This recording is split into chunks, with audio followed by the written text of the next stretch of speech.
Assalamualaikum warahmatullahi wabarakatuh. Selamat siang.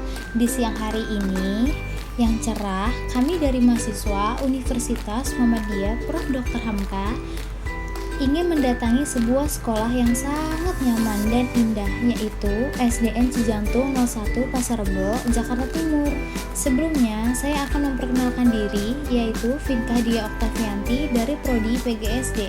Saya ingin menemui kepala sekolah dan ibu guru lainnya di SDN Cijantung 01 Jakarta Timur untuk melakukan kegiatan PLP 1, yaitu observasi.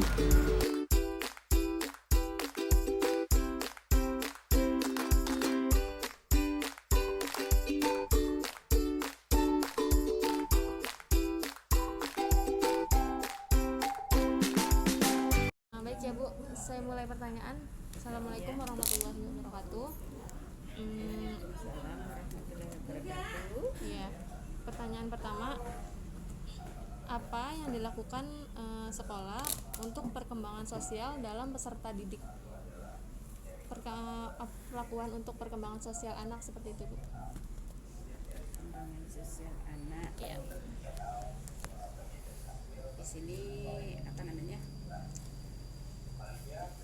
di musim pandemi ini perkembangan sosialnya, ini musim pandemi ya, kita ini ya di musim pandemi ini ya, karena anak-anak masih di rumah ya, diharap mereka anak-anak didik kita di rumah tetap bersosialisasi, tapi sosialisasinya kalau dengan guru dan teman-teman kita menggunakan Zoom Meet.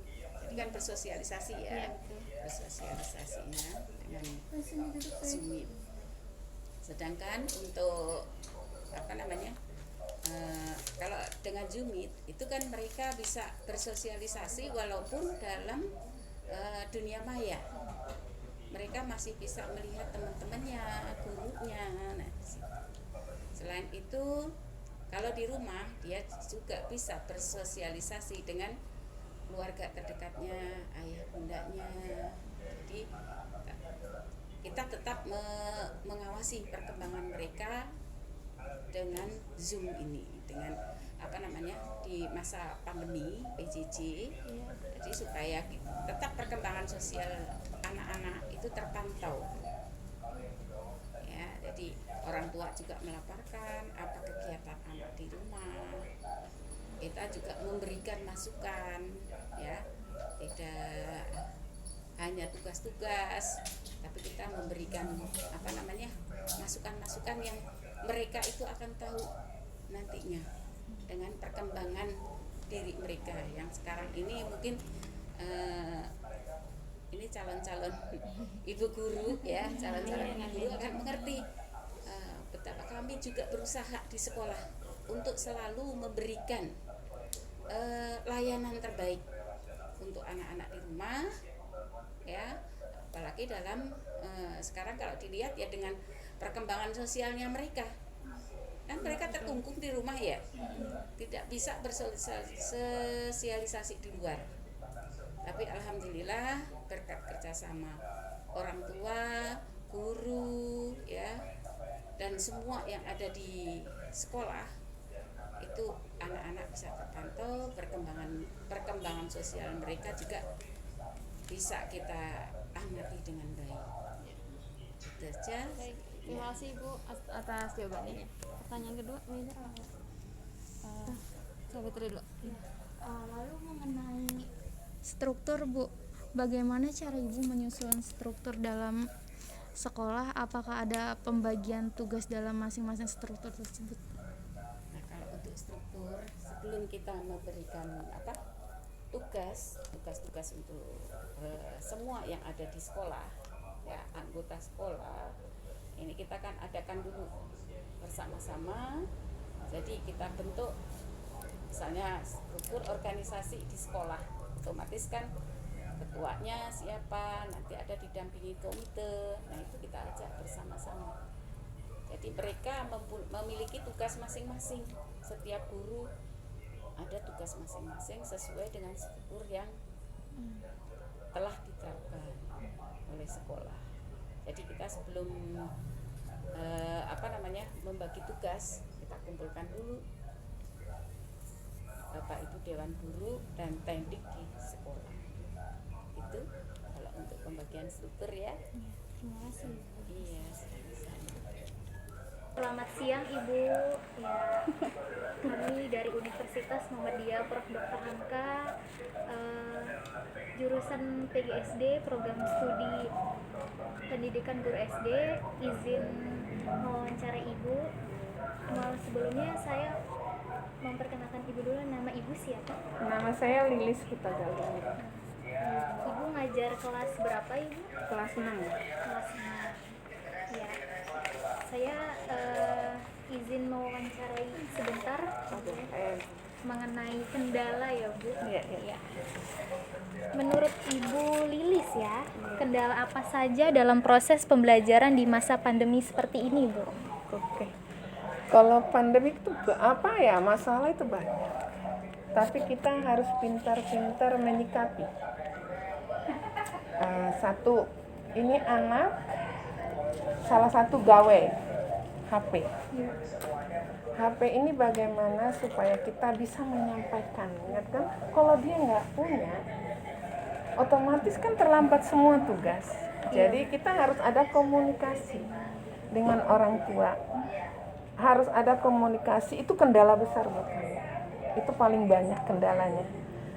HP ini ada yang bergantian. Bisa satu keluarga satu HP. Jadi kita harus ada kesepakatan antara si orang tua dengan guru. Kalau tidak ada kesepakatan, kita akan telepon terus. Ini kenapa lama tugasnya? Karena kita tugas selain di classroom, kita juga dikirim juga, ada yang melalui WA. Ada yang kalau ujian Google Form, banyak. Tapi kendalanya kenapa ini terlambat? Gitu kan? Iya Bu. Komunikasilah. Kita atau kalau udah seminggu kita suruh datang ke sekolah. Kenapa ini anak sampai terlambat tugasnya? Karena kita itu, apalagi saya kelas 6 ya, selain tugas yang dikirim ke kita, secara nyata pun harus dikirim setiap hari Jumat secara lembaran. Kita sudah menerima dengan di WA atau di classroom, tapi secara nyata kita terima bahwa benar-benar nggak nih anak. Nah itu kita koreksi, nggak bisa sehari ngoreksi itu. Kan dalam seminggu, jadi banyak banget kan. Kalau dulu memang gampang, hari itu selesai, hari itu. Sekarang kita juga guru itu harus benar-benar kerja berat sampai di rumah urusan anak dulu gitu. Jadi kita itu kendalanya ya di situ. Jadi kita panggil orang tuanya, kita tanya maunya apa nih orang tua, biar semua berjalan. Jadi kita bilang lah, orang tuanya bilang, Bu saya bisa nggak agak siang mengirimnya, saya bisa nggak agak malam. Tapi harus ada kata sepakat itu supaya kita tidak nagih. Biarpun nanti di hari Jumat dikumpulkan, tapi kita waktu hari itu harus selesai hari itu. Jadi anak itu tidak menumpuk pekerjaan dan anak juga aktif gitu. Jadi kendala kami sebenarnya di HP ya, yang banyak sekali itu karena di sini kan keadaan orang tua nggak sama. Banyak yang ojol ya, banyak malah karena pandemi ini kan banyak yang nganggur. Jadi kita memaksakan kamu harus punya HP, nggak bisa. Jadi itu salah satu kita buat ya oke. Anak ibu, contohnya saya di kelas saya, anak ibu mau jam berapa ngirimnya ke saya, biar semua anaknya ini dapat gitu. Jadi itu kesepakatan itu supaya anak ini juga tenang mengerjakan, orang tua tenang kerja, kita juga tidak ngomel, itulah kata kasarnya. Nah itu kendala dalam gawe.